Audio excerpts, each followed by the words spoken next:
It is the largest deficit of any country in the history of our world. It's out of control. With that, Donald Trump took his first major action specifically against China on trade. The president authorized some $60 billion worth of tariffs on Chinese imports to the U.S. after a 7-month investigation into alleged Chinese theft of American intellectual property. Though we don't exactly know which of its products will be hit with a new tax, China has already vowed to not take the hit lying down.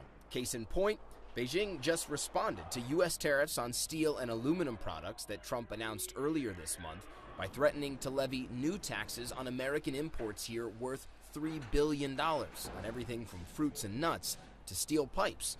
All this talk of tit for tat is making American industries nervous. Start with the simple soybean. The U.S. is the world's top soybean exporter, and China is its biggest buyer by far. Billions and billions of dollars worth was unloaded at ports like this one last year. And American farmers are well positioned to take advantage of that growth.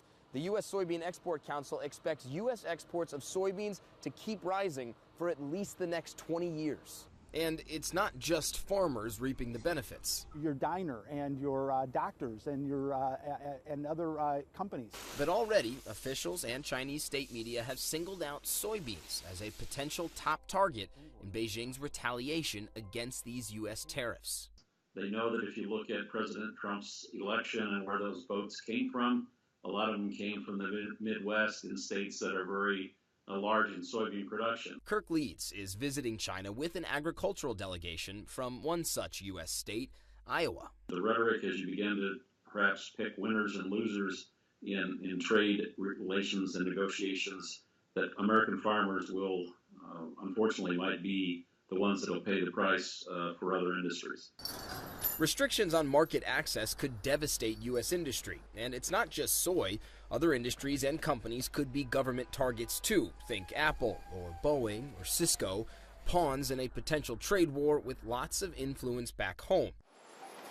A recent survey shows the majority of U.S. companies in China think trade between both countries isn't fair. They want things to change, but nobody wants a trade war. To achieve both, any new U.S. policies will have to walk a fine line, as thin as a flake of soybean. Matt Rivers, CNN, Qinhuangdao, China.